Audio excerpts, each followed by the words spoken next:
Olá, um forte abraço a todos, o meu nome é Rui Santos, este é o canal Explica Tuga e, como podem ver, no vídeo de hoje teremos a resolução da época especial do Exame Nacional de Física e Química A, ano de 2023. Antes de darmos início à resolução propriamente dita, quero só apelar para que façam a subscrição do canal, ativem também as notificações e deixem um like neste vídeo. O etanol faz parte da composição de bebidas alcoólicas e pode ser utilizado como combustível. O etanol pode ser obtido a partir do etanol e a sua principal utilização é a produção de ácido etanoico. O ácido etanoico tem utilizações variadas, destacando-se o fabrico de essências artificiais. A figura 1 representa modelos tridimensionais das moléculas de etanol, etanol e ácido etanoico. 1.1 Os grupos funcionais nas moléculas de etanol e de ácido etanoico são, respectivamente, primeiro vou assinalá-los, aqui e aqui. Aqui temos o grupo OH, ali no etanol, a que se dá o nome de hidroxilo.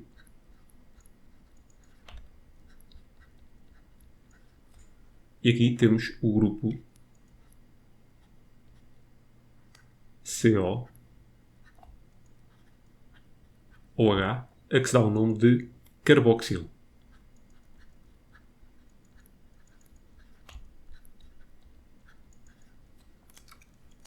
Hidroxilo e carboxilo, resposta B. 1.2 Na molécula de etanol, os números de pares de eletrões ligantes e de pares de eletrões não ligantes são, respectivamente. Vamos só lembrar aqui uma coisa. Por um lado, o carbono. Vou fazer aqui a configuração eletrónica.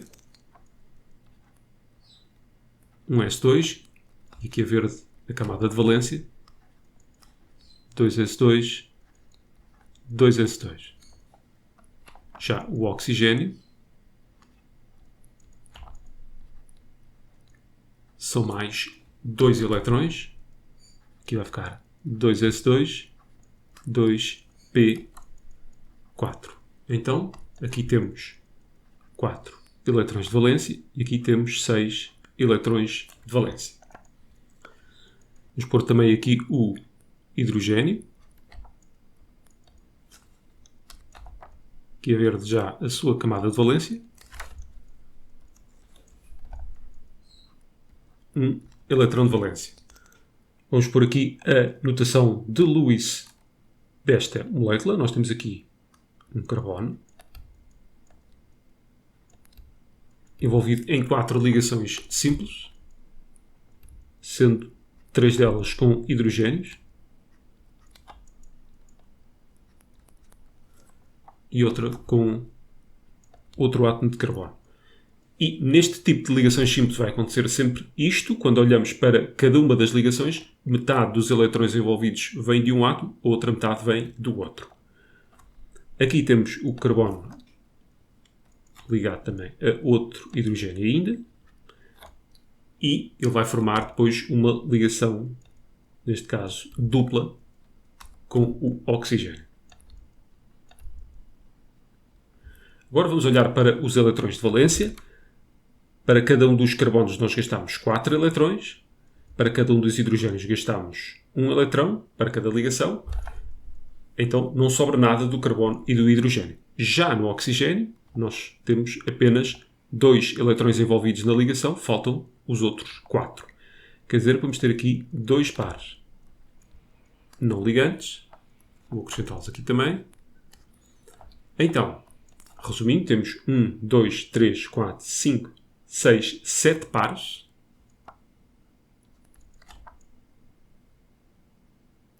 de eletrões ligantes e depois temos ali 2 pares não ligantes, resposta D. Em solução aquosa, o ácido etanoico ioniza-se parcialmente, originando CH3CO- e H3O+. Esta reação pode ser traduzida por, e temos ali a reação em baixo, e o seu respectivo Ka. 1,8 vezes 10 elevado a menos 5 à temperatura T. Após ionização à temperatura T, uma solução aquosa de CH3COH apresenta um pH de 2,6, 1.3.1 determina a concentração de CH3CO- em equilíbrio à temperatura T. Apresente todos os cálculos efetuados. A primeira coisa a fazer neste tipo de exercícios é fazer a tabela de variação. E é por aí que vamos começar, nem que seja para organizar a informação que temos. Vamos lá. Então, aqui CH3COH, aqui CH3CO- e aqui H3O+. Aqui a concentração inicial de CH3COH eu vou chamar de C.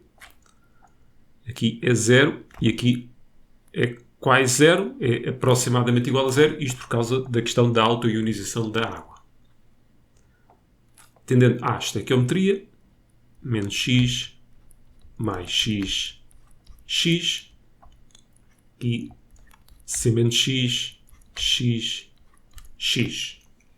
Em que C é a concentração de CH3COH inicial e C menos X, que é esta aqui, é a concentração de CH3COH no equilíbrio.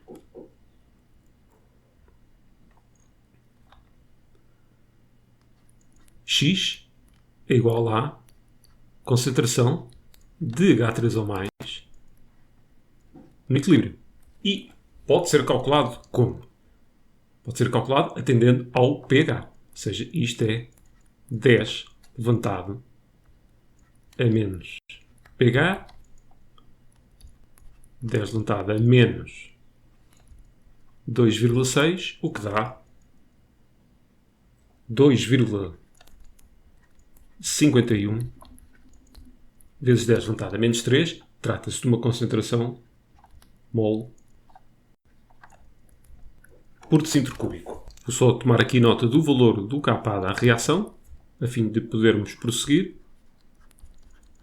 1,8 vezes 10 levantado a menos 5.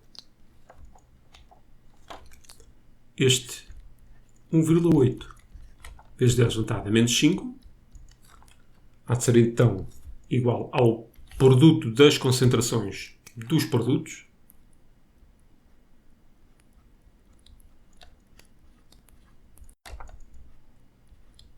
Tudo isto no equilíbrio. E ter atenção à estequiometria. Em denominador, a concentração do ácido também no equilíbrio. Agora é substituir valores.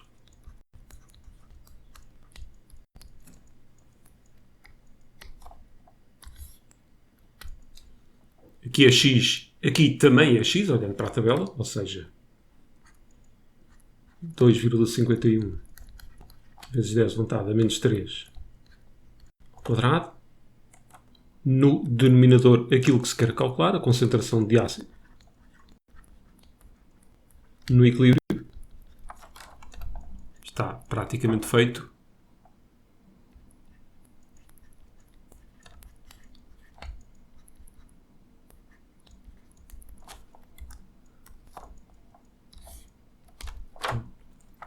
Dois vírgula 51 vezes 10 elevado a menos 3 ao quadrado. Aqui 1,8 vezes 10 levantado a menos 5. E lembrar que vamos ter que pôr duas casas decimais. Moles por decímetro cúbico.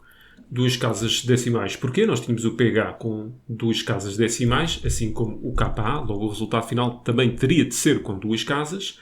Cálculos intermédios, que foi só este aqui com uma casa a mais, ou seja, 3. 1.3.2. Qual das opções seguintes apresenta um par conjugado ácido-base resultante da ionização do ácido etanoico em água? Primeira coisa, um par ácido-base difere apenas por um próton. A hipótese C está fora. A hipótese B está fora. Hipótese D está fora. Só com isso era o suficiente para responder a opção A, que era a opção correta. Mas, já agora, temos aqui o CH3COH a oferecer um próton à água, o que faz dele um ácido. Então esta será a sua base conjugada. A água aqui comportou-se com base. Aqui teríamos o ácido conjugado. Mas não era preciso isto, bastava saber que um parácido base difere apenas de um próton, logo, resposta A. 1.4. Fazendo reagir etanol com ácido etanoico, obtém-se etanoato de etilo e água no equilíbrio traduzido por, e temos ali embaixo a equação. 1.4.1. Para otimizar o processo, pode recorrer-se ao uso de catalisadores e de um equipamento de laboratório que permita remover a água produzida. Considere que a temperatura se mantém constante.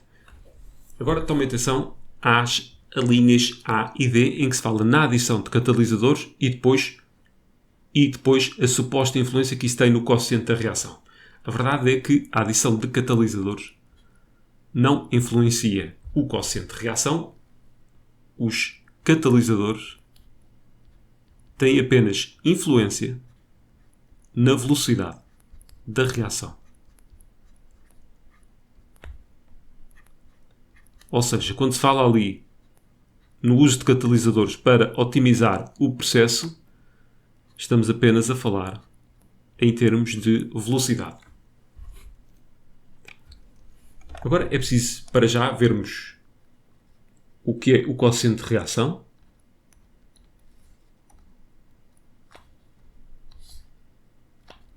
De um modo simplista, nós temos em cima produto da concentração dos produtos. Neste caso seria a água e o etanoato de etilo, e depois aqui em baixo os reagentes. Mas para nos ajudar a pensar, basta por assim. Nós temos uma situação inicial, antes de se provocar esta alteração, em que o quociente de reação é igual à constante. E estamos numa situação de equilíbrio que nós vamos depois destabilizar. E nós vamos destabilizar isto através da remoção da água. Então, isto vai fazer baixar a concentração de água e, em consequência disso, o que é que vai acontecer ao quociente de reação? Ele vai diminuir. Vai diminuir porquê? Porque a água é um dos produtos de reação que se encontra em numerador. Baixando este valor, fazemos baixar o valor do Q. E o que é que vai acontecer a seguir?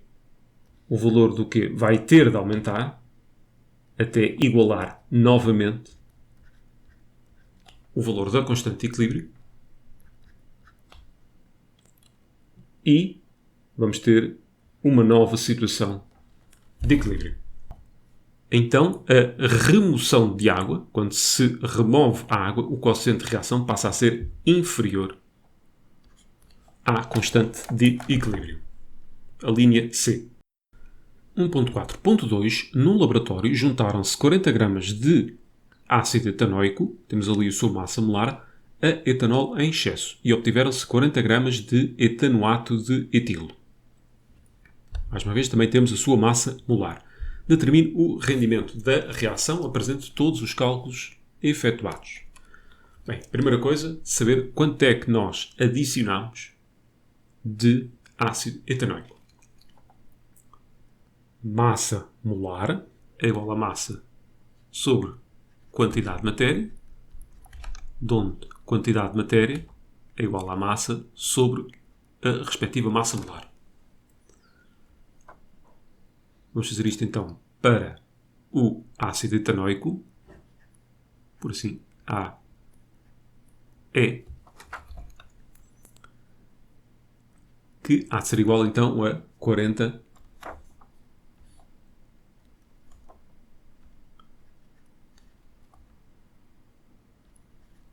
sobre 60,06. o que dá 0,6660 moles. E uma coisa importante é que se nós pusermos aqui etanol em excesso, então é este necessariamente o nosso reagente limitante. Então, a partir daqui, e atendendo à estequiometria da reação, que é de 1:1, só tomar aqui nota que este é o limitante,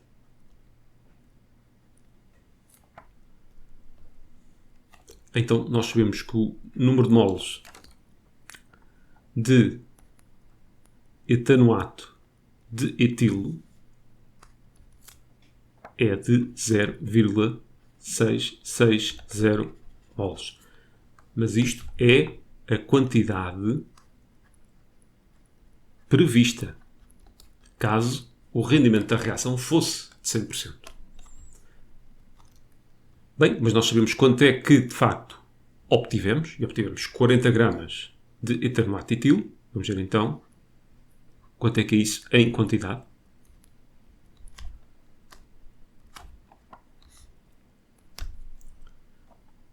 É só dividir os 40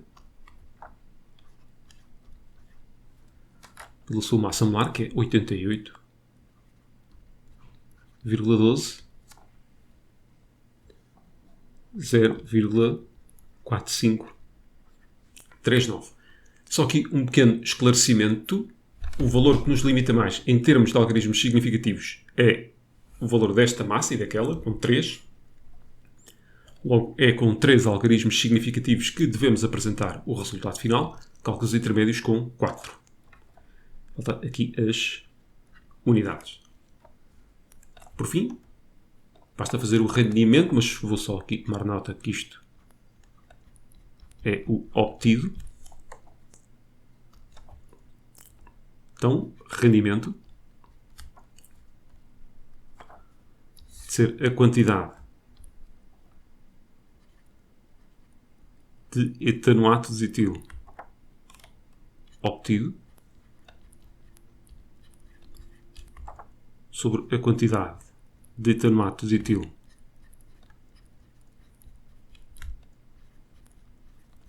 previsto, vezes 100, para depois ficar em percentagem.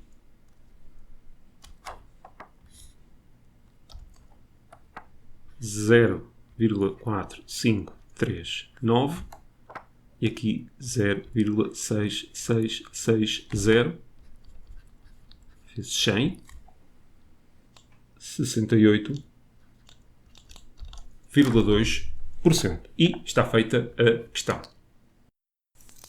2. Os primeiros termómetros baseavam-se na dilatação regular de uma substância líquida termométrica perante o aumento da temperatura. Galileu Galilei foi um dos primeiros construtores de termómetros, tendo usado a água como substância termométrica. Posteriormente foram desenvolvidos termómetros de etanol por Ohlhomer, Gabriel Farnight e outros. 2.1. Na tabela estão registadas temperaturas aproximadas de fusão e ebulição de duas substâncias termométricas à pressão normal. São elas água e etanol. Uma vantagem do uso de etanol como substância termométrica relativamente à água é permitir o quê? Há aqui uma palavra-chave. Líquida. A substância tem que estar no estado líquido para ser usada como substância termométrica. E a substância há de se encontrar líquida a algures entre a temperatura de fusão e a temperatura de ebulição. Eu vou começar de baixo para cima, porque a resposta correta há de ser A. Então, acima dos 100 graus, o etanol está no estado gasoso. Por isso, não permite sequer fazer isto. Entre os 78 e os 100, continua no estado gasoso. Não pode ser usado. Abaixo dos menos 114, está no estado sólido. Não pode ser usado. Entre menos 114 e 78 ele está no estado líquido. Em particular, entre os menos 114 e o 0. Porquê os menos 114 e o 0? Porque, neste caso, a água não consegue ser usada. Ou seja, a grande vantagem do etanol é naquela gama de temperaturas, porque a partir dali a água acaba por ser melhor, porque consegue ir até aos 100 graus, enquanto que o etanol só consegue ir até aos 78. 2.2. A verificação experimental de que a resistência elétrica de certos metais variava com a temperatura permitiu o desenvolvimento de termómetros de resistência, termorresistências. Uma termorresistência pode ser construída enrolando um fio de cobre que, posteriormente, é percorrido por uma corrente elétrica. O enrolamento do fio de cobre, ao ser mergulhado num líquido a uma determinada temperatura θ, acaba por atingir essa temperatura. As medições de diferença de potencial nos terminais do enrolamento e da corrente elétrica que o percorre permitem obter a resistência elétrica R do fio de cobre. A determinação de R, por sua vez, permite obter a temperatura θ do líquido. 2.2.1. Qual dos esquemas seguintes pode representar o circuito elétrico do termómetro de resistência acima descrito? Isto tem tudo só a ver com a posição do amperímetro e a posição do voltímetro. O voltímetro tem de estar em paralelo ao circuito e o amperímetro tem de estar em série. E a única situação em que isso acontece é aqui. Aqui, voltímetro em série, amperímetro em paralelo. Aqui estão ambos em paralelo e aqui ambos em série. O amperímetro é construído de forma a ter uma resistência muito baixa para que não interfira com o valor da intensidade de corrente que está a medir. Já o voltímetro tem de ser construído com uma resistência muito alta, isto para não interferir na corrente elétrica que percorre o circuito principal. O que é que acontece se pusermos o voltímetro em série? Bem, por um lado não vamos medir aquilo que queremos, mas por outro lado também não vamos fritar o voltímetro. O mesmo já não acontece quando se põe um amperímetro em paralelo, como está aqui, porque tendo o amperímetro resistência baixa, ele numa situação destas encontra-se em curto-circuito e vai fritar. 2.2.2. O gráfico da figura 2 mostra a reta de calibração de uma termorresistência. Admita que o fio de cobre apresenta um comportamento óhmico e que depois de entrar em equilíbrio térmico com o líquido a uma certa temperatura θ, o fio foi atravessado por uma corrente elétrica de 36,9 mA, estando sujeito a uma diferença de potencial de 3 volts nos seus terminais. Determine a temperatura do líquido. Apresente todos os cálculos efetuados. Bem, o que é que vai acontecer? Nós temos o valor da intensidade de corrente e a diferença de potencial. Então, podemos vir aqui e, sem problemas, determinar a resistência. Diferença de potencial 3. Atenção à intensidade de corrente, 36,9 vezes 10 elevado a menos 3. Porque está ali miliamperes. O que dá 81,30 ohms. Então, temos de chegar aqui aos 81,30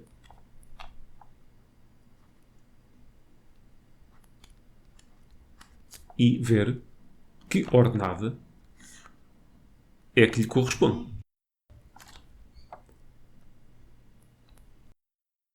Agora, isto passou a ser um problema matemático.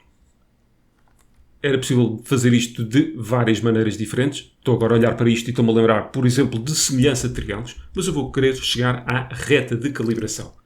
Para isso são necessários 2 pontos. Temos aqui o 68,90 e o 99,8. 100. Vamos ver o declive da reta.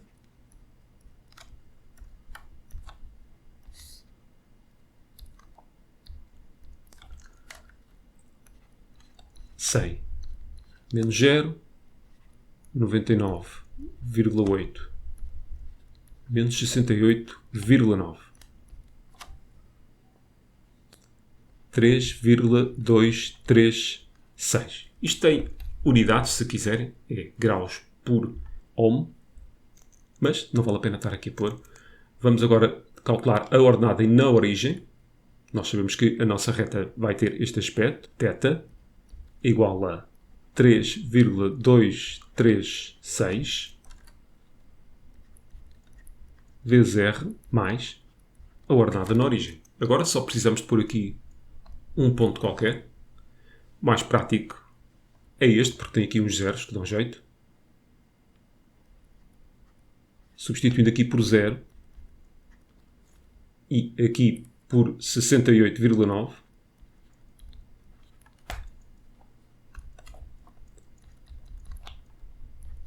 vamos chegar a um valor de B igual a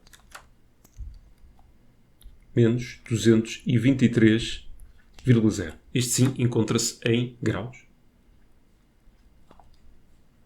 E acaba por aqui. Este que era em graus por ohms. Vamos por aqui a reta de calibração completa. 3,236R menos 223,0. Bem, agora nós queremos determinar a tal temperatura.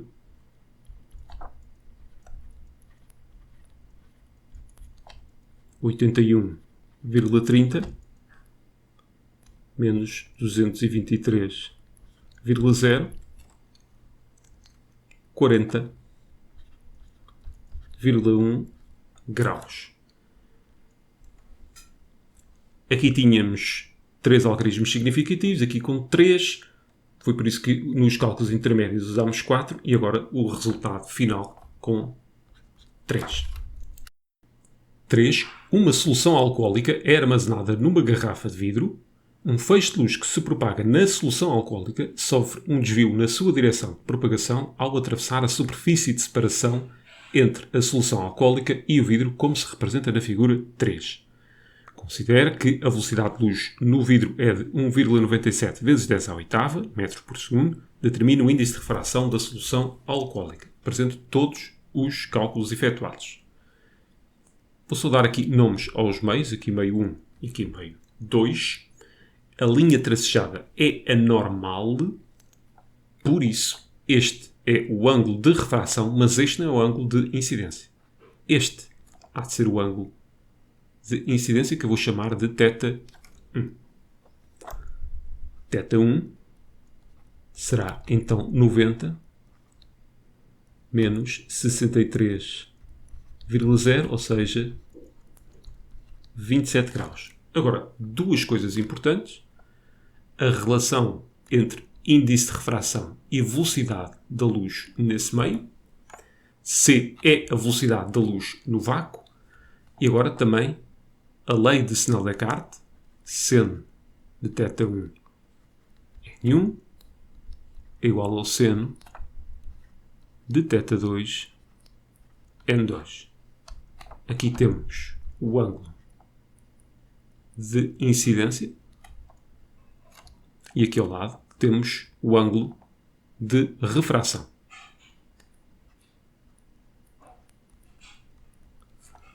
Vamos a contas.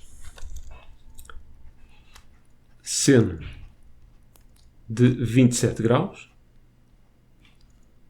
vezes N1, que é o que se quer determinar, é igual ao seno de 24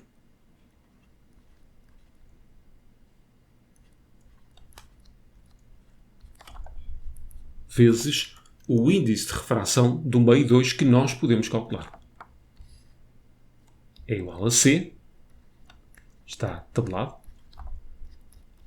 encontra-se no formulário, e aqui 1,97 vezes 10 à oitava. Podemos fazer aqui este corte para não andar ali a arrastar aquilo. N1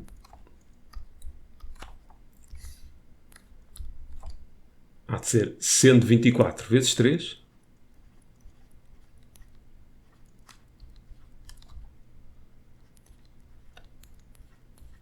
e aqui seno de 27 vezes 1. 97. Resultado final. 1,36. Já agora, máquina em graus. 4. A presença de etanol num indivíduo pode ser detectada por diferentes métodos. 4.1. Um dos métodos utilizados envolve um alcoolímetro. No alcoolímetro, o etanol presente no ar, expirado, reage com o dioxigênio presente no ar, sendo convertido em ácido etanoico. Esta reação pode ser traduzida por, e temos ali embaixo a equação. Considere que o ar contém 21% em volume de oxigênio e admita que o volume molar de um gás à temperatura e à pressão a que ocorre a reação é de 24 decímetros cúbicos por mol. Qual das expressões seguintes permite calcular em decímetros cúbicos o volume de ar necessário à reação completa de 0,0275 gramas de etanol?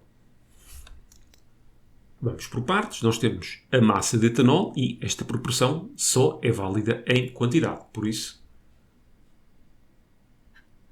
vamos olhar para aqui.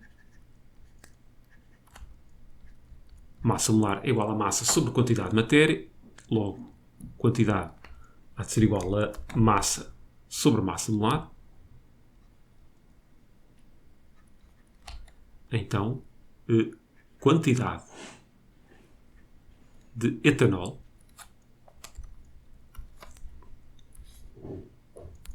há de ser igual a 0,0275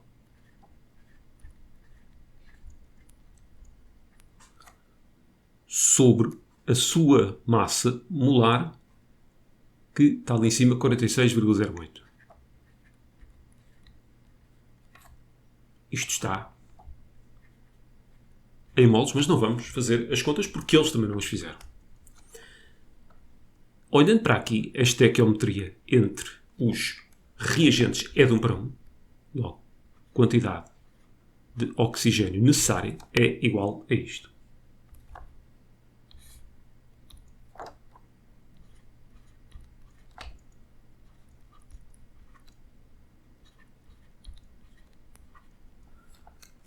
Agora temos de ter em atenção outra coisa, que é a relação entre o volume e o volume molar, que é dada por isto. Então, daqui podemos saber o volume de oxigênio necessário, basta multiplicar isto, que se encontra em moles, pelo volume molar.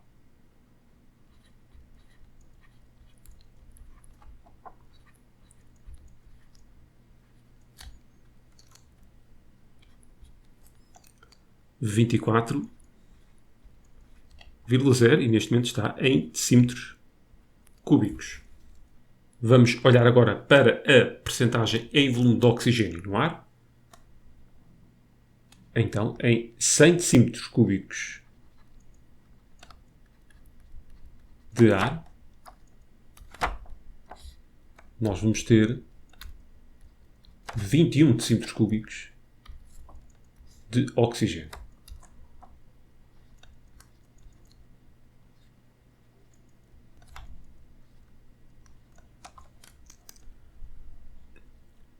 Então, qual o volume de ar correspondente àquele volume de oxigênio que nós temos ali? Que eu agora vou pôr só assim, V de O2. Resolvendo isto em ordem ao volume de ar,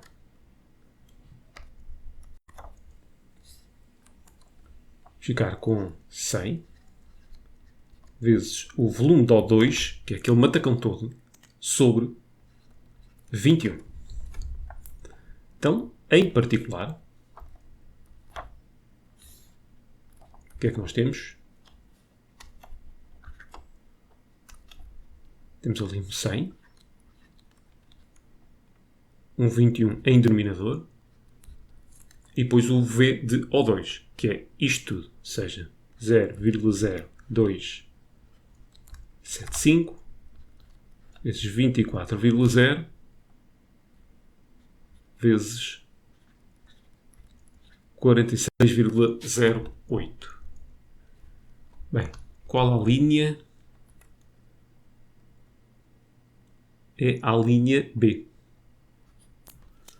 4.2. Um condutor ingeriu 2 canecas de cerveja contendo cada uma meio litro com 5,2% em volume de etanol. Uma hora depois, o condutor foi submetido a uma análise laboratorial, tendo sido detectados 0,64 gramas de etanol por litro de sangue.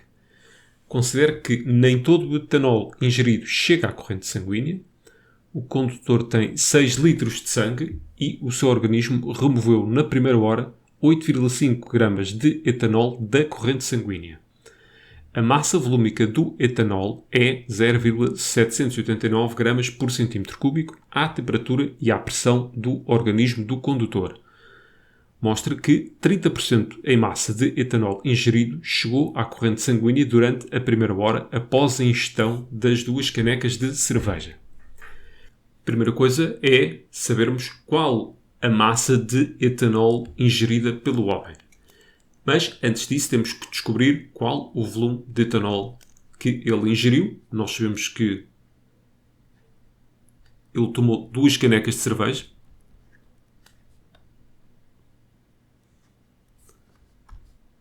E isto corresponde a 100% do nosso volume.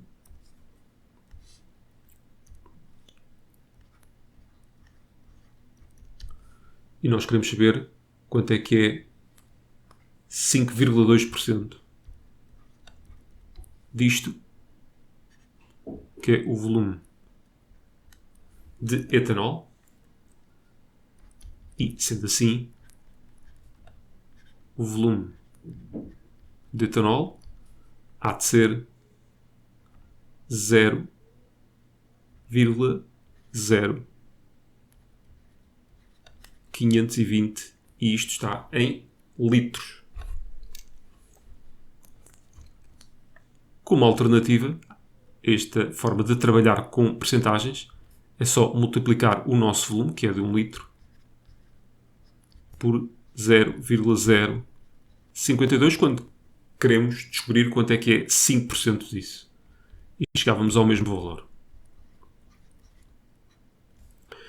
Porque aquele zero ali à direita do 2, não estou maluco, os valores que nos limitam mais em termos de algarismos significativos é esta percentagem, aquele volume, aquela massa, tudo com 2 algarismos. Por isso vamos apresentar o resultado final com 2, cálculos intermédios com 3. Isto é o volume, entenda-se, ingerido. Nós sabemos agora que massa volúmica é a massa sobre o volume. Podemos resolver isto em ordem à massa. Onde a massa de etanol há de ser igual à massa volúmica, 0,789, vezes, agora toma atenção, isto está em grama por centímetro cúbico. Nós aqui temos litro, ou se quisermos, decímetro cúbico, é a mesma coisa. Então temos que passar tudo para centímetros cúbicos, o que nos obriga a pôr 0,0520 vezes 10 ao cubo. E ficamos com 41 gramas de etanol. Isto é a massa de etanol, mais uma vez, ingerida. Cuidado que tivemos de ter ali com as unidades. Aqui tínhamos grama por centímetro cúbico e tivemos de multiplicar, obviamente, por centímetro cúbico. Vamos agora ao sangue. Concentração mássica é massa sobre volume. Vou pôr ali o índice M para se distinguir da concentração molar. E nós temos essa concentração molar que é de 0,64 gramas por litro.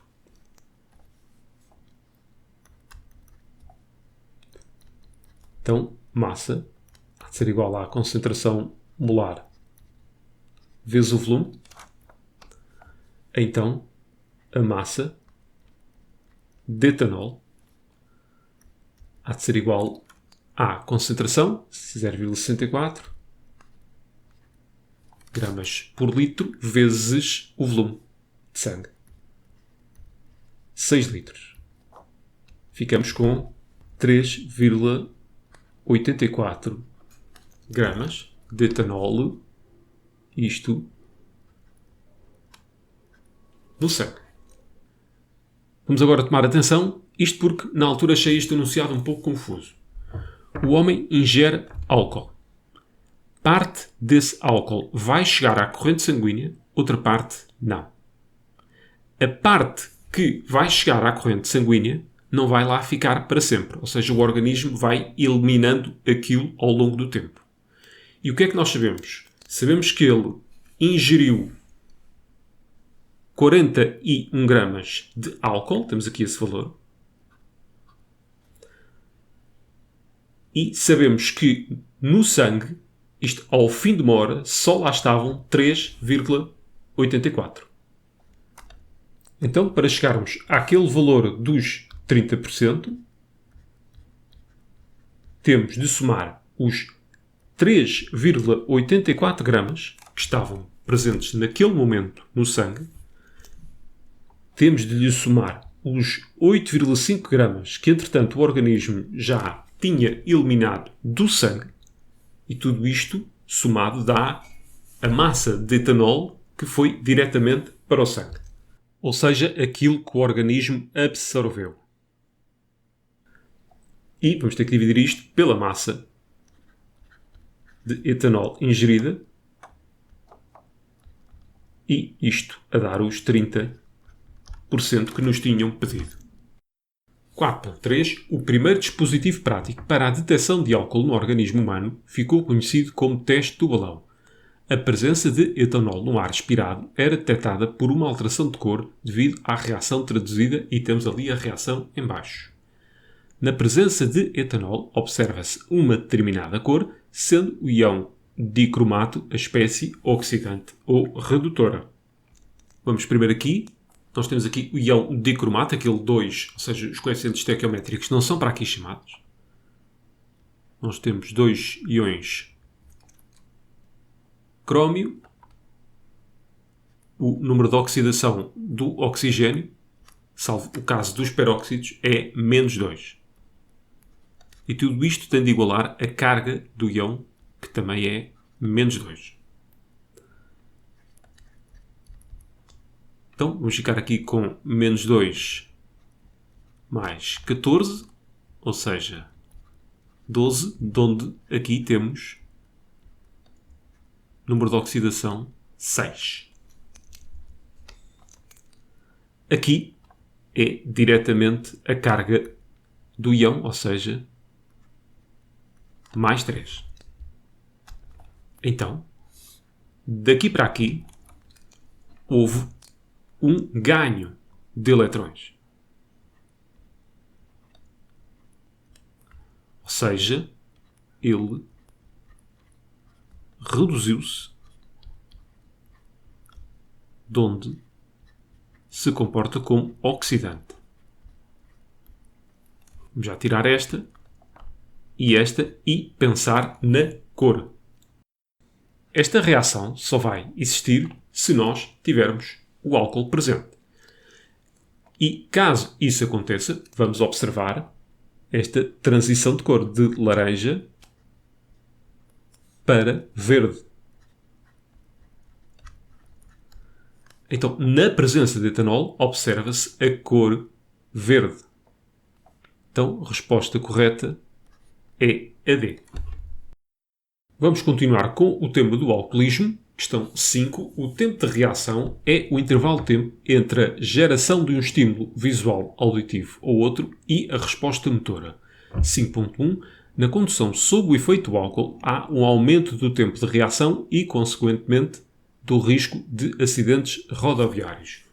Um condutor, ao observar um obstáculo na estrada, reage e coloca o pé no travão até imobilizar o veículo. Considere t igual a 0 o instante em que o condutor observa o obstáculo.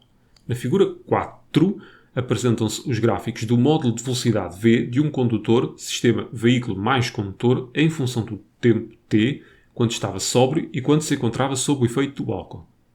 Sob o efeito do álcool, o condutor percorreu mais, e temos ali as várias opções de distância, do que quando estava sóbrio. Primeira coisa a saber é quem é o condutor sóbrio e quem é o condutor embriagado. Este patamar horizontal que nós temos aqui, em que a velocidade não se altera, é o tempo que ele demora a meter o pé no travão. E o condutor correspondente ao gráfico azul demorou mais tempo. Logo, o condutor vermelho é o sóbrio. Num gráfico de velocidade-tempo, a distância percorrida é dada pela área debaixo do gráfico, que neste caso corresponde à área de um trapézio.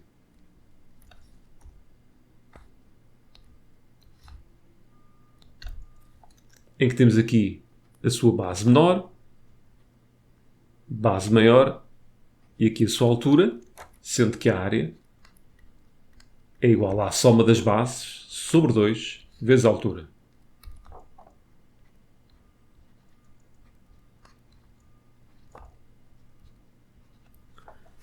Bem, o que é que precisamos agora?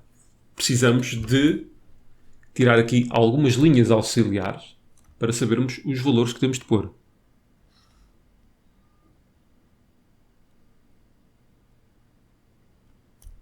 Aqui uma e aqui outra azul.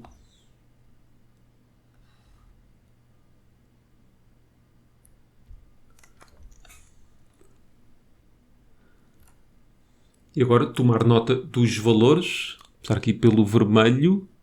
0,8. Cada divisão vale 0,1. Então aqui temos 1, 2, 3, 4, 5. 1,5.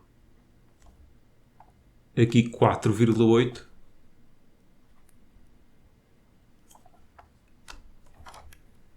E aqui 5,5.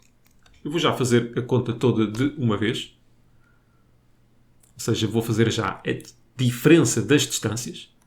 Temos de começar pelo azul. Ou seja, vai ser azul menos vermelho.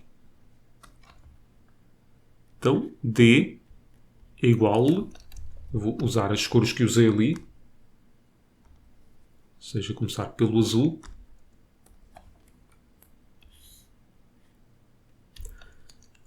Base maior é daqui até aqui, é 5,5.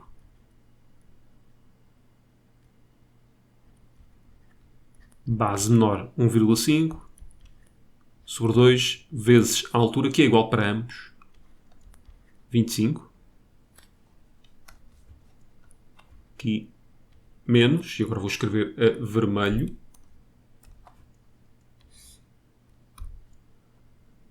Base maior 4,8. Base menor 0,8. Sobre 2 vezes 25. Aqui a azul, distância percorrida pelo condutor embriagado. A vermelho, o mesmo, mas relativamente ao sóbrio. E tudo isto vai dar 17 metros e meio a linha C. 5.2 considera a experiência seguinte que permite estimar o tempo de reação de uma pessoa recorrendo unicamente a uma régua. Uma pessoa A segura a extremidade superior de uma régua posicionada verticalmente, enquanto outra pessoa B coloca a sua mão na parte inferior da régua na marcação 0 cm sem a segurar. A pessoa A larga a régua e a pessoa B, sem alterar a posição da mão, segura tal como é ilustrado na figura 5. Considera desprezável a resistência do ar, deduza a expressão matemática que permite estimar o tempo de reação da pessoa B com base na medição a efetuar nesta experiência. Na sua resposta, explicite o significado da grandeza que consta na expressão e que é medida nesta experiência. Utilize uma linguagem científica adequada. Vou fazer aqui um boneco para nos ajudar.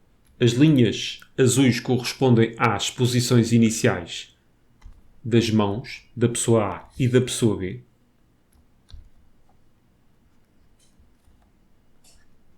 E a verde vou pôr aqui uma régua.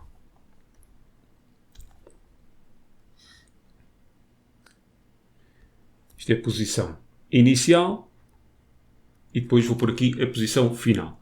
Mas relativamente à posição inicial, eu vou considerar que a marcação do 0 cm está mesmo na extremidade da régua e vou considerar também que a pessoa A está a agarrar exatamente na extremidade da régua, porque é mais fácil depois de visualizar. Depois a régua vai cair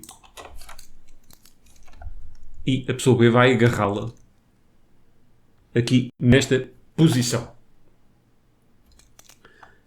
Lembrar que aqui continuamos a ter a marcação dos 0 cm. Então, a distância percorrida pela régua é este bocadinho aqui, a que eu vou chamar de delta y. E este delta y pode ser lido exatamente olhando para a marcação da régua.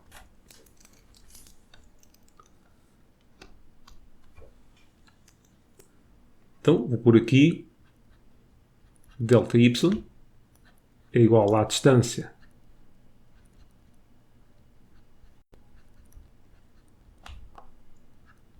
percorrida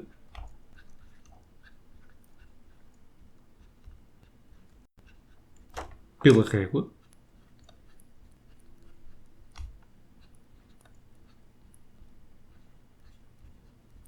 que corresponde à diferença entre a posição final e posição inicial, que corresponde à diferença das leituras final e inicial na régua. Isto porque nós podemos ter até uma posição inicial da mão da pessoa B que não estivesse ali nos 0 cm. Vamos imaginar que a mão está nos 20 cm na posição final, vamos imaginar que estava nos 5 cm na posição inicial, então o delta y era de 15. Aqui nós vamos considerar que o y0 é 0, é aqueles 0 cm que está na marcação da régua, e o y é exatamente aquilo que nós vamos ler ali. Agora, vamos às equações do movimento. Só vou trocar o x por y. Primeiro vou escrever isto exatamente como está no formulário.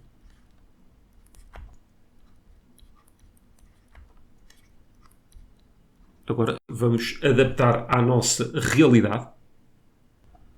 Y menos y0 é o nosso delta y. Velocidade inicial não temos. Fica só aqui o meio. A aceleração é a aceleração da gravidade.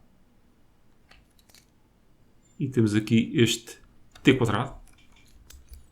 Vamos resolver em ordem a t, que é o tal tempo de reação, ou seja, nestas condições este tempo é o nosso tempo de reação. T² há de ser igual a 2 ΔY sobre a aceleração.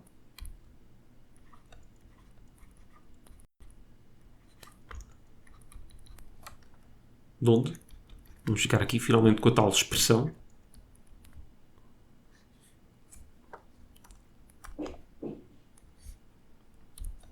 Vamos ter que fazer a raiz quadrada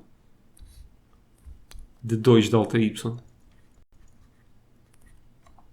sobre a aceleração gravítica e cá está, então, aquilo que nos pediam. 6. Algumas condições estruturais das vias rápidas e autoestradas contribuem para a segurança rodoviária e na circulação de veículos. Nas saídas das autoestradas constroem-se vias aproximadamente circulares para efetuar alterações de sentido e rampas de emergência para diminuir drasticamente o módulo de velocidade. 5.1. Numa determinada via, um automóvel realiza uma trajetória circular de raio 85 metros, como se representa na figura 6. Considere que o automóvel tem uma energia cinética constante de 2,40 vezes 10 à quinta Joule. Qual é a intensidade da resultante das forças que atuam no automóvel enquanto este percorre esta via? Nós sabemos que força resultante há de ser massa vezes a aceleração. Sendo que, neste caso, a aceleração que temos é a aceleração centrípeta, que é dada por v² sobre R. Agora, já voltamos aqui, vamos à energia cinética. Que é igual a 1 meio de mv². Este mv² aparece ali no numerador. Então, ficamos com 2 vezes energia cinética é igual a mv². Então, aqui, onde temos o mv², vamos passar a ter 2 vezes a energia cinética e aqui o nosso raio. Isto está quase pronto.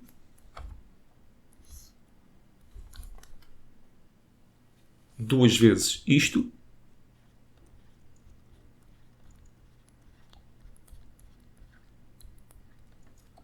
Sobre o raio, que é de 85 metros. E ficamos com um valor de 5,6 vezes 10 ao cubo Newton. A linha A. 6.2. Um caminhão em movimento num percurso retilíneo de desnível acentuado sofre uma falha no sistema de travagem. O motorista dirige o caminhão para uma rampa de emergência com inclinação alfa, de acordo com a figura 7. Admita que o caminhão pode ser representado pelo seu centro de massa, modelo da partícula material, e que são desprezáveis todas as forças dissipativas que nele atuam ao longo da rampa de emergência. Isto parece-me um pouco forçado. Numa determinada ocasião, um caminhão de 1,3 vezes 10 à quarta kg entra numa rampa de emergência com uma inclinação de 12 graus. A velocidade inicial do caminhão é em módulo 130 km por hora. E, nesta circunstância, o caminhão percorre uma distância d até parar. Considere a existência de outras situações em que se altera apenas uma das condições, módulo da velocidade inicial do caminhão, massa do caminhão ou inclinação da rampa de emergência. Associe cada uma das situações expressas na coluna 1, e depois eu já mostro o quadro, a uma das descrições da variação da distância percorrida pelo caminhão na rampa de emergência até parar que constam na coluna 2. Escreva na folha de respostas cada letra da coluna 1 seguida do número correspondente da coluna 2. A cada letra corresponde apenas um número. Vou começar por pôr aqui aquelas características que nós vamos alterar.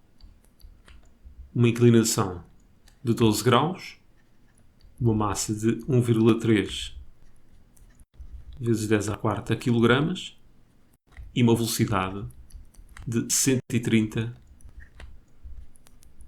km por hora. Então, a partir do momento em que é para desprezar as forças dissipativas, então entre A e B vamos ter conservação de energia mecânica.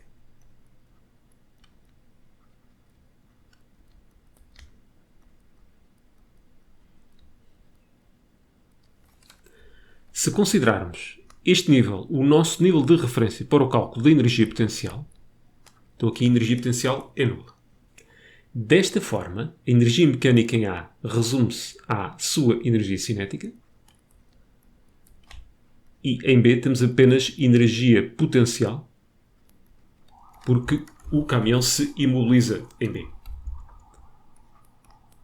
O meio de m v², não vale a pena estar a pôr VA, é igual a mgh. Quem é H?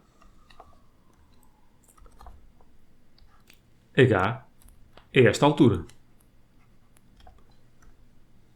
Nós queremos ver o que é que acontece à distância que ele percorre até parar, que é aqui.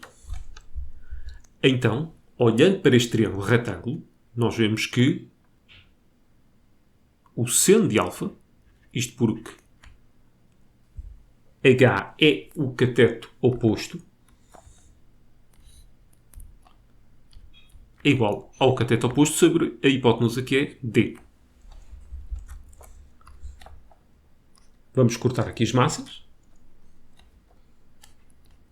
O meio de V ao quadrado igual a G e o H é D vezes o seno de alfa. Vamos resolver em ordem à distância, que é aquilo que se quer. Então ficamos com a velocidade ao quadrado em numerador e em denominador 2G d sendo alfa. Tínhamos duas maneiras de fazer isto. Usando esta expressão e estas condições que temos aqui, calculávamos a distância que ele percorre até parar e depois era só fazer estas variações a cada uma daquelas grandezas. Agora, eu não vou fazer assim para não estar a perder tanto tempo. Vamos começar por ver o que é que acontece com a alteração da velocidade. Eu, quando estivesse a calcular a distância que ele percorre até parar, a certa altura ia aparecer aqui os nossos 130 km por hora ao quadrado e depois passaram a ser apenas 120 km por hora ao quadrado. E aqui não vale a pena nos estarmos a preocupar com a conversão em metros por segundo, porque isso, na prática, é multiplicar cada um destes valores por uma constante e essa constante é igual nos dois casos. Reparem que é apenas isto que faz a diferença entre as distâncias de paragem, porque todas as outras grandezas se mantêm constante. Se dividirmos 120 ao quadrado por 130 ao quadrado, obtém-se o valor de 0,85. Ou seja, isto vezes 0,85 dá aquilo. Matematicamente, multiplicar por 0,85 é o mesmo que uma diminuição de 15%. Então, pomos aqui as respostas. Se o módulo da velocidade inicial do caminhão for 120, então D diminui 15%. B. Alteração na massa. Bem, mas a massa cortou aqui. Por isso, resposta 3. Mantém-se. Agora vamos ter que fazer uma coisa parecida com a inclinação. A inclinação aparece-nos ali em denominador dentro daquele seno. Então, no cálculo da distância, nós tínhamos isto, aqui seno de 12,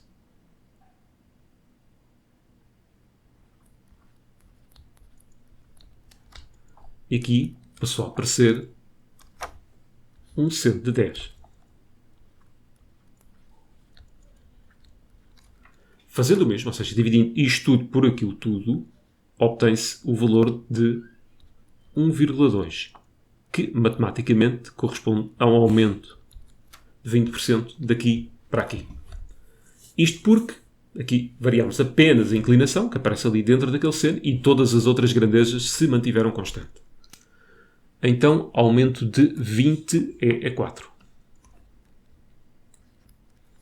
Quem não quisesse fazer assim, fazia-se então da outra maneira, calculavam esta distância e depois cada uma das outras duas e depois era só ver a diferença em percentagem de umas para as outras. Questão 7. Uma espira metálica retangular alfa é colocada sobre um carrinho de fibra de vidro e este sobe um plano inclinado com velocidade constante, atravessando uma região na qual foi criado um campo magnético uniforme B de direção perpendicular ao plano da espira, representado assombreado na figura 8. Qual é o esboço do gráfico que pode representar o fluxo magnético que atravessa a superfície delimitada pela espira alfa em função do tempo t à medida que o carrinho sobe o plano inclinado?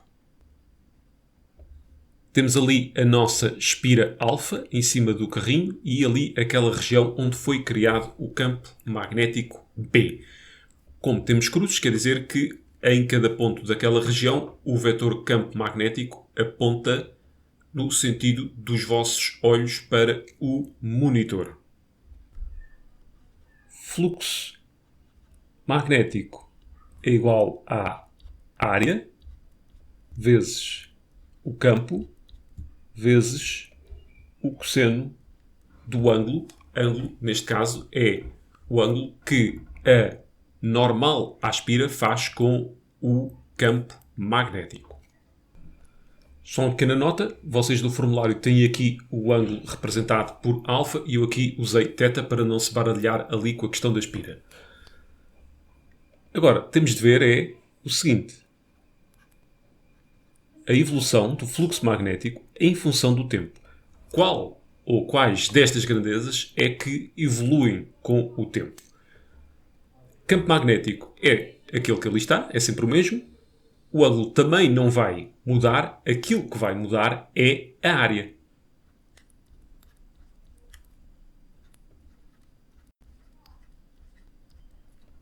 E eu passo a mostrar. Então, temos aqui a azul a tal região do espaço onde foi criado o campo magnético e aqui a verde a nossa espira alfa. Neste momento, não temos nenhuma zona da espira sujeita ao campo magnético. Logo, o campo magnético seria nulo. Agora, a partir do momento em que ela entra naquela região, nós já temos ali aquele bocadinho de área sujeita ao campo magnético. Logo, o campo magnético, à medida que a espira vai entrando por aqui, sobe. De seguida, vamos ter aqui um intervalo de tempo em que toda a espira está dentro daquela região. E o fluxo magnético é máximo e não vai variar enquanto a espira não sair dali.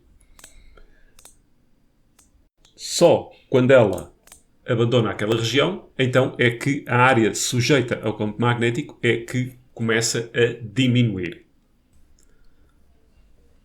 Então, fluxo magnético em função do tempo é inicialmente nulo, depois sobe a partir do momento em que esta espira entra naquela região e, enquanto está a entrar, vai variar linearmente com o tempo, isto porque diz ali que a velocidade é constante.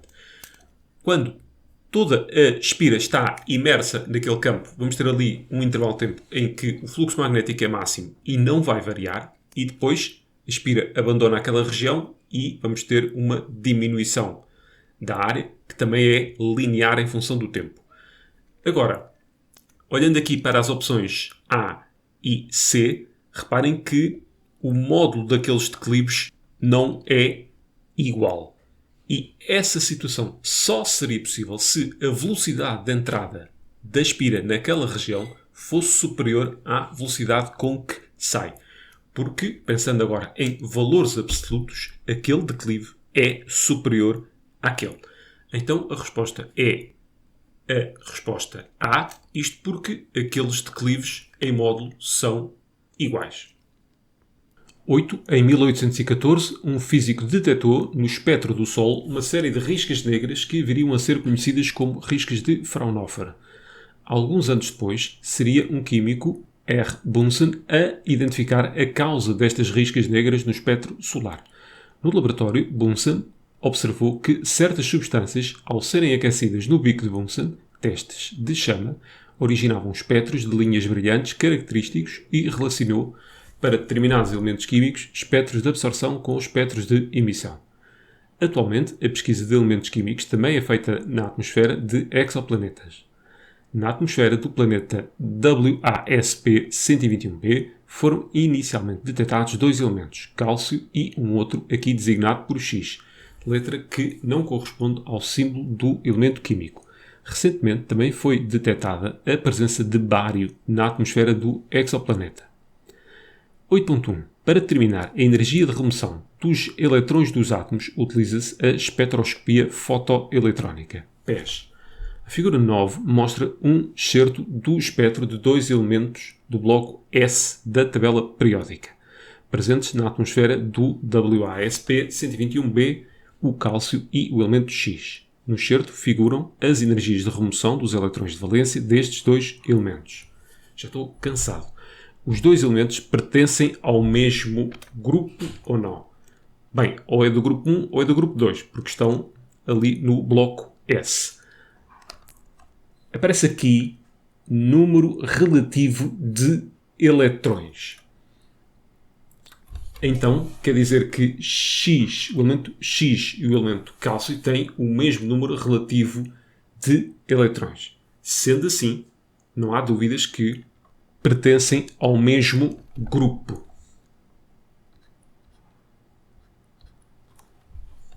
Mais uma vez, eles pertencem ao bloco S e, quando se fala aqui da energia de remoção dos eletrões de valência, bem, das duas uma, ou eles têm um eletrão de valência ou têm dois. Mas acontece que o número relativo de eletrões de valência que cada um deles tem é o mesmo, logo eles são do mesmo grupo.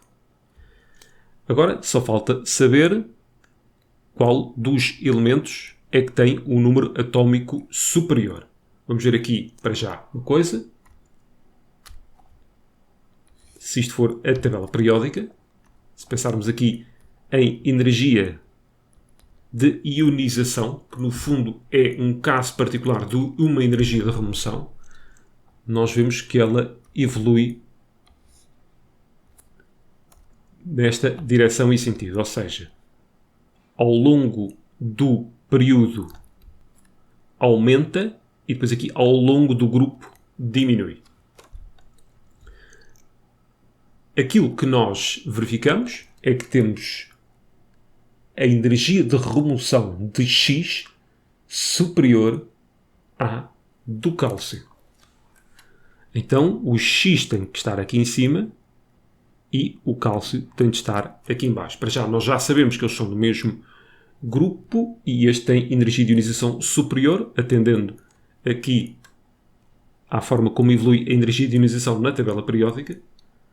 Então o X está em cima e o cálcio está em baixo. Então o elemento X tem um número atómico inferior. A linha B. Eu acabei por usar aqui energia de ionização e remoção como sinónimos. Na verdade não o são, mas para este caso era completamente indiferente. Isto porque, tal como eu disse, a energia de ionização é a energia necessária para retirar um eletrão de valência no átomo no estado gasoso. Ou seja, é uma energia de remoção para o eletrão de valência em determinadas condições. Já uma energia de remoção pode ser aplicada a qualquer eletrão. No entanto, aqui falo nos eletrões de valência, por isso é um pouco indiferente falar numa coisa ou noutra. 8.2. Uma amostra de um sal desconhecido foi aquecida com uma chama. Com o espectroscópio, obteve-se o seu espectro na região do visível. Na figura 10, aqui ao lado, representam-se o espectro da amostra e os espectros atómicos de X e do bário. Complete o texto seguinte selecionando a opção adequada a cada espaço. Escreva na folha de respostas cada uma das letras seguida de um número que corresponde à opção selecionada. A cada letra corresponde um só número. De acordo com a informação da figura 10, a amostra contém cationes de... E eu vou já dar a resposta correta, que é 2, elemento X. E passo a explicar porquê. Todas as riscas pretas do espectro X estão presentes no espectro da amostra como riscas coloridas. Isto quer dizer que aquelas transições envolvem a mesma energia. O mesmo não se passa, por exemplo, com o bário. Ou seja, as riscas pretas do espectro do bário não estão presentes como riscas coloridas na amostra. E, embora o enunciado não faça referência a isso, reparem que nós temos aqui umas riscas vermelhas que não estão presentes como riscas pretas nem no espectro de X, nem no espectro do bário. Quer dizer que temos ali a presença de um ou mais elementos.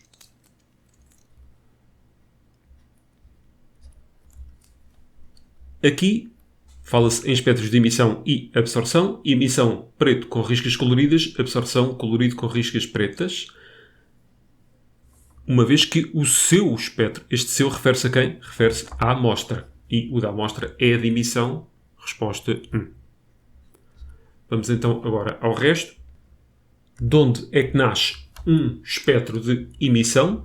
Ocorre durante um processo de desexcitação, em que um eletrão vai transitar do nível superior para o nível inferior. Isto vai ocorrer com a emissão de um fóton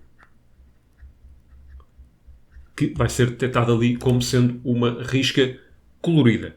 Agora, imaginando todas as transições possíveis, nós vamos ter ali todas as riscas do espectro. Respondendo à pergunta, desexcitação 2. Ou seja, 2, 1, 2. 8.3. No quadro 1 indicam-se as cores das chamas associadas à presença de alguns cationes. Numa aula de laboratório, realizou-se uma atividade que visava a identificação de cationes metálicos em 3 amostras distintas de alguns sais. Os cationes são representados por M, N, O, T e W, que não correspondem a símbolos químicos e estão contemplados no quadro 1. Para a atividade, os alunos dispunham de cloreto de M, cloreto de N, cloreto de O, cloreto de T, cloreto de W, sulfato de M, sulfato de N, sulfato de O, sulfato de T e sulfato de W. Os alunos embeberam pedaços de algodão em etanol que colocaram em 3 cadinhos de porcelana e adicionaram a mesma quantidade de cada um dos sais aos cadinhos. Depois de provocar a ignição do etanol, observaram as cores presentes na chama. Os resultados obtidos pelos grupos 1 e 2 foram registados no quadro 2. Mostre, fundamentando, qual dos grupos não atingiu totalmente o objetivo da atividade. Na sua resposta, explicite 2 razões, uma relativamente ao procedimento, controle de variáveis, e outra relativa à interpretação dos resultados obtidos. E esta é a parte que eu não vou fazer. Escreva um texto estruturado utilizando linguagem científica adequada. Bem, primeira coisa, foi o grupo 2 que não atingiu os objetivos. As tais 2 razões, uma relativa ao procedimento. O que é, no fundo, um laboratório? Um laboratório não é mais do que um ambiente controlado. E estas atividades laboratoriais passam sempre pelo mesmo, ou seja, nós vamos fazer variar uma variável, passa a expressão, mantendo todas as outras constantes. E o grupo 2 não fez isso. Reparem que o grupo 1 fez variar apenas o catião, mantendo sempre o anião cloreto, enquanto que o grupo 2 fez variar os cationes, mas não usou sempre o mesmo anião. E eles tinham ali disponível, por exemplo, cloreto de M. Então, o erro no procedimento foi não manter, neste caso, o mesmo anião em todas as amostras. Ou seja, não controlaram todas as variáveis. Relativamente à interpretação de resultados, nós temos aqui vermelho tijolo, que corresponde ao cálcio. Temos aqui verde claro, do bário. E depois temos ali um lilás amarelado que não aparece ali. E ainda por cima, só para chatear, foi mesmo na amostra que foi feita com sulfato em vez de cloreto. Se bem que a razão até não estará relacionada com isto. O mais provável é ter ocorrido, por exemplo, algum tipo de contaminação, e neste caso, aquele amarelado até sugere que possa ter sido uma contaminação com sódio. No entanto, aquele lilás amarelado não permite tirar qualquer tipo de conclusão.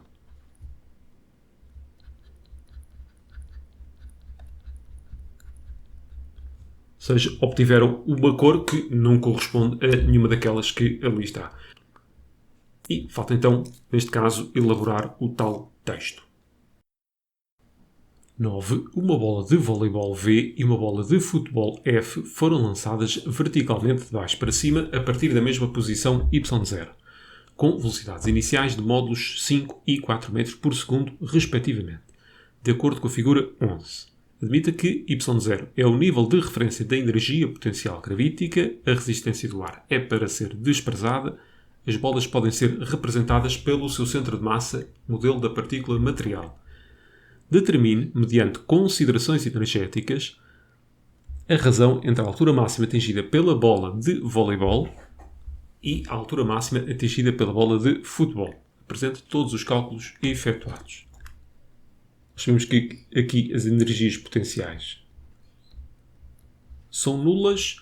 Vou chamar aqui o ponto A a este ponto e o ponto B será o ponto em que cada uma das bolas há de atingir a altura máxima.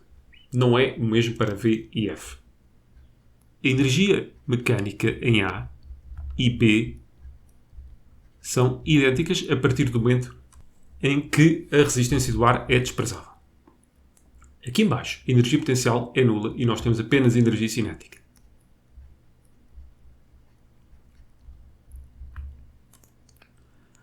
Lá em cima, temos apenas energia potencial, isto porque a bola de ponto mais alto tem velocidade nula.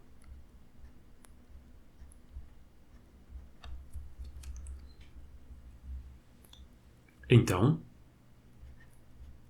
o meio de mv² é igual a mg h, em que é a altura máxima. Eles aqui utilizam y máximo, vou trocar só.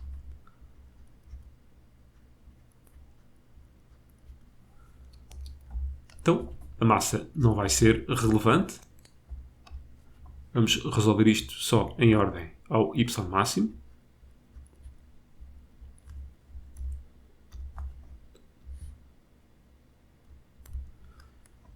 Que há de ser v² sobre 2g. Então, a tal razão entre a altura máxima atingida pela bola de vôlei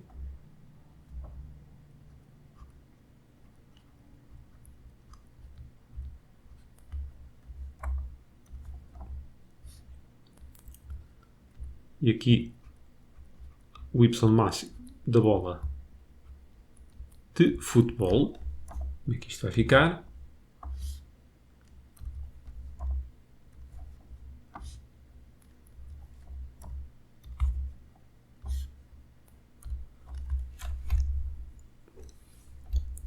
Então, v² sobre 2g para cada uma. Eu vou pôr aqui o 2g, tanto aqui como aqui, e vai cortar. Então, em cima temos a bola de vôlei, que é dos 5. Ao quadrado. Esta tem módulo de velocidade 4.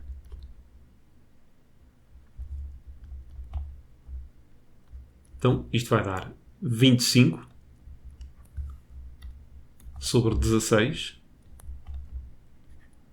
apresentando o resultado final com 2 algarismos significativos. Isto vai dar 1,6. 9.2. Considero que a bola de voleibol foi lançada no instante t igual a 0 e que a de futebol foi lançada 3 segundos depois. 9.2.1. Qual dos vossos seguintes pode representar a componente escalar da força resultante que atua na bola de voleibol em função do tempo, desde o instante em que a bola é lançada até o instante em que a bola atinge a altura máxima? A partir do momento em que devemos desprezar a resistência do ar, então, para a bola de vôlei e também para a bola de futebol, a única força a ser aplicada é a força gravítica. Força gravítica que se mantém constante ao longo do tempo. E atendendo ao referencial que eles nos impuseram aqui, então este valor será negativo. 9.2.2. Qual das opções seguintes pode representar a equação que permite obter a componente escalar da velocidade da bola de futebol em função do tempo expressa nas unidades base do sistema internacional? Indo ao formulário, lembrar que V igual a V0 mais AT.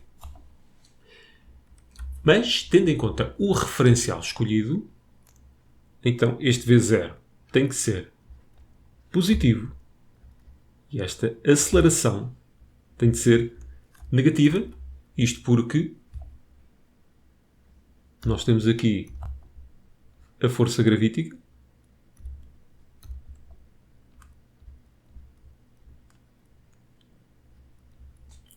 a apontar de cima para baixo e, como força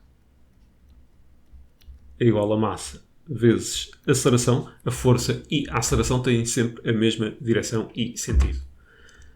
Então, a partir daí,